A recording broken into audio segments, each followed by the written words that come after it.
It is the year 1497. Times are hard in the vast, a region located to the far east of the Sword Coast. An adventuring party finds themselves located in a small village south of Mulmaster called Hull. They'd been here before, helping many of the townspeople with their problems, and even chasing off a dragonborn who had stolen a family heirloom from the tavern keeper, a book passed down by his great-grandfather who was a legendary bard responsible for creating the village. Something seemed wrong though. The village was different, but they didn't know why. The answer was a betrayal in trust between the party. Alderman Pegson, the party's wizard, had been having visions of a shadowy figure leading him towards the book that had recently returned, enticing him to take it. Inside the book was in fact a demon yearning for revenge against the people, for he was sealed in the book decades ago by the very same bard who founded the village. The wizard accepted his proposals and took the book and the demon for himself. Though not with evil intentions, his mind was slowly corrupted by the demon's presence, until the demon took full control, sealing Olamin deep inside his own mind. The demon went on a rampage, destroying everything in his path. The rest of the party remained oblivious to this, simply thinking there had been an accident. They went outside looking for a well to help put out the fires, but when their friend Olamin crashed down to the ground and began speaking to them, he wasn't Olamin anymore, a husk of his former self. The party was shocked and clueless of what to do. Do we shoot him? Or what? In the end, party fought him, and he died. So that ending may have seemed a bit anticlimactic to the setup I gave it. Now that is for deliberate reason, because in the actual session that involved that combat encounter, it did end in that way, at least in the DM's perspective, which was my own, and not the player's perspective, because just a little detail about the players, they were having a whale of a time, smiles all around, genuine enjoyment and enthusiasm for the combat, and they were enveloped in the story, which was good because that's what you want to have with a boss fight, or you want to have with a player death, or a end of an act, because this was the end of Act 1. Some people like to do theirs in chapters. I do mine as acts, depending on how long the sessions go for, or how many sessions you have in between. We've had quite a few going into this one, and we do them for quite a long time. So this was the end of Act 1, so we kind of like, players getting used to their characters. And so by the end of Act 1, one player had died, technically two. Someone wanted to swap characters, so one genuine player death that happened through circumstances not of their own control. Second one died of just wanting to swap a character, so they just put the character in harm's way in a very unique and story-driven way by my part, but nonetheless, player swapping over to another character. But the player who genuinely died for reasons he couldn't control, it was the fact that he was, being possessed by a demon, as I said in the opening narration, possessed by a demon. Players had to fight him, and in the end, one of the players landed a killer blow on both the demon and Olamin, accidentally. Wasn't currently aware that it was dealing damage to Olamin as well. So the final blow killed in a very spectacular way, reduced both characters to 0 hit points, which I thought was quite impressive, and got basically what would be the equivalent of a critical hit for the hit. Like, if we were counting this as epic proportions, I'd call it like a critical hit, to reduce both characters to 0 hit points and to kill both of them outright. Very impressive. You've got a demon kill and a player kill under your belt. You're doing quite well. Congratulations. I'm not sure if the player will be watching this, but congratulations nonetheless. I shan't name names just in case dastardly deeds remain nameless. But if we focus away from what actually happened, why was it anticlimactic? Well, I was the DM. I had setups, I had notes, I had ways where the combat could have gone much differently, but I wasn't expecting the players to do what the players did, and because of that, it didn't go according to plan. Was it bad? No, not at all. The players had fun, so players' fun above everything else. My story comes second, players' fun comes first. But could it have gone better? Maybe. Maybe not in a mechanical way, but in a storytelling way. Now I'm trying to say this as much as, like, if your boss fights don't end with, like, world colliding ending circumstances, then your boss fights aren't good. That's far from it. But what I'm trying to say is that when you're a DM and you've got all of your notes and you've got all of your encounters planned, your storylines planned, and you've got everything, you've got you've got a tome of knowledge right in front of you. When something doesn't go according to plan, of course a player doesn't know about all of the story you've got planned. So of course they're not going to know how it could have gone differently. But when you are a DM who had all of these different routes, the demon didn't have to die, neither did Olamin. I had a flowchart with 4 different endings to the combat encounter, which split off into different... Cat just jumped into a bloody booklet thing.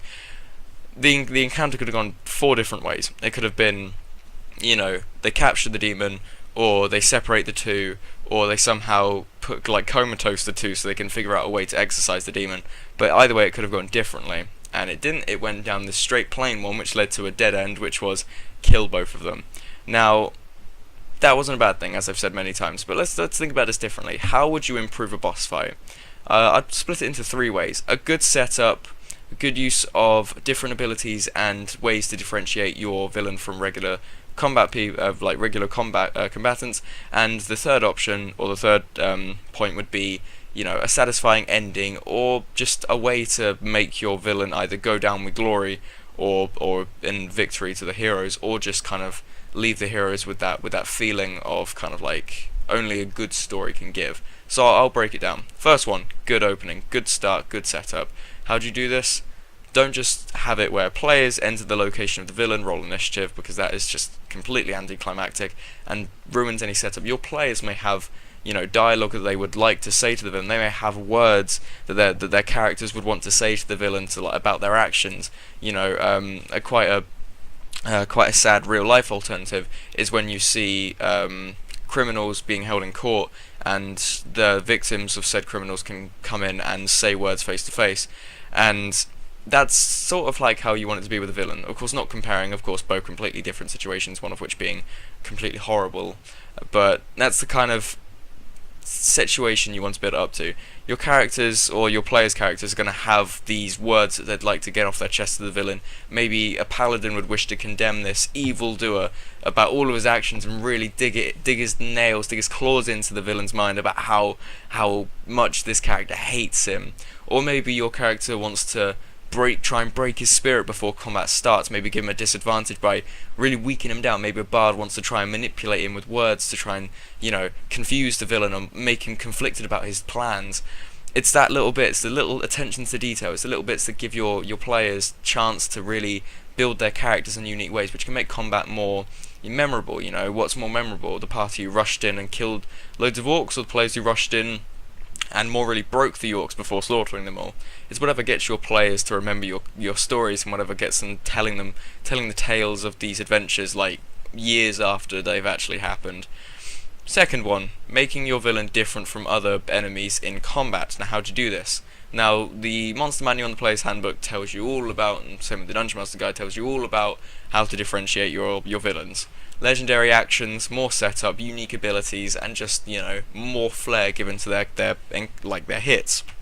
You might say an orc strikes you across the chest with his bludgeoning club, apart from his slashing club. I don't know why I said bludgeoning club. He hits you across the chest with his club. Whereas with the villain, you might want to describe how he hits you, kind of like maybe the emotions he feels, maybe the dastardly grin on the villain's face as his blade connects with your chest as he looks you and looks right in the eyes of you, and then just you see his face just full of kind of hatred towards you as well. That's the kind of thing that you want to describe, because your players are going to remember the look on the villain's face as he struck you down, more than the orc who just slapped you with a club and called it a day. So you want to differentiate it. The legendary actions can really, really help, because it will be the players either aren't expecting it if they're not particularly well versed with how legendary actions work, or if they're just not expecting it. Maybe you never gave hints to him. Maybe during other combat encounters you didn't use legendary actions, but this time they're not expecting it. They're like, oh right, we've got a good strategy, but then bam, the villain completely moves across the battlefield. He does a blow that separates the party. He somehow disjoints and ruins the plan that they had set up, and then everyone is tossing their papers and frantically flailing about, going, oh, I don't know what to do, we've got to rethink our strategies. And then everyone is completely confused of what to do. And then you get to sit behind your DM screen, twiddle your fingers, twiddle your thumbs, with a dastardly grin, and be happy that your villain is just causing commotion within the party. And the third one, I would say, is a good finish, a good ending, climax. Good climax. You want the villain to either go down with a blaze of glory on his part, and you just want to make sure he doesn't just die like any other person. Now, the person I look to for good advice on finishing blows is Matt Mercer with his "How do you want to do this?" phrase. He, if you land the killing blow on the enemy, he gives you the opportunity to describe how you want to destroy the enemy in either a comical or just a very kind of descriptively juicy way. Now, I really, really love that idea. The idea of just giving your players the free reins to describe their actions however they wish in this final glorious blow. You know, you could choose to sever the villain's head, or you could choose to just, you know, the possibilities are endless. You know, it's limited by your own limitless imagination, basically. But if we follow that action, you know, if you want them to go down, combine a how do you want to do this with a really glorious preset ending. Maybe you already know how the villain would go down in glory. Maybe you know if he died, he'd channel all of his arcane energy into one self-destructing, like, final spell that would completely cave in his lair, forcing the party to rush out of there frantically and escape for their lives. Or maybe you want him to give some final words that taunts the party even after his death, maybe some words that make them think that he's got subordinates finishing his plan, or maybe just one last smug taunt before he dies that really drives the hatred home for the players. It's something like that which really separates how your villain will be different from an orc they fight on the road or a thug they beat up in the street. The villain is a villain for a reason. He is the antagonist. He is the person who is the person out there to thwart your party's plan, or to just crush the people who are trying to mess with his plan. He's different. I'm using he as a collective. Doesn't have to be a he. Can be whatever you want him to be. Just did it again. The villain is whoever you want them to be. They are the key to a great story. They're key to a great ending. Imagine the ending is behind a locked door, and to unlock the lock that is on that locked door, you need a key, and that key is a great ending, which is combined with a villain who goes down in a blaze of glory, delivered by the party. Now, this was a bit of a weirdly disjointed video. I wanted to try something different. I've been watching a lot of Puffin Forest and all of his D&D tales, so I wanted to try something like that, which actually got me thinking maybe I might try doing some D&D tales. I might want to get a better microphone before I do it, because currently I'm recording with the built-in headset on this pair of headphones I was given, and it's a nightmare because it pops every time I cut or start or end audio, which can get a bit frustrating if I'm trying to do some really nice and dramatic setup. And the audio levels are a bit of a bugger to control, but you know what, I manage. I'm a manager, I'm a fighter, I use what I have. I'm like an improvised weapon master. But, you know, I was thinking, D&D stories would be quite cool. I've got a few that I'd quite like to tell, and maybe, you know, update people on cool stories as they happen. But, you know, I'm trying to figure out, like, what kind of videos to do. So I've been brainstorming. I know it's been a while since I've made anything, but hopefully this should be a nice return to what some people have really been asking for. But there we go. If you have any questions, of course, leave them in the comments below. It's been ages since I've said that. I'll be happy to answer any questions that you may have. Tell me the stories of your villains. Did you have a villain who died in an anticlimactic way that you weren't expecting? Or maybe you had a villain who died in a more blazing glory that you didn't expect, but worked well in your favour? Or did you have a villain who went according to your plan, who literally did everything you planned him to, and died in a way you exactly planned him to? Or maybe they didn't die. I'd love to know of any villain stories where they didn't die and they managed to get away, and the party are left to go and fight him again. Any stories, love to hear them below. So, thank you for watching. If you like this, leave a like, comment and subscribe for more nerdy content, and I'll see you all in the next video. Farewell, my friends.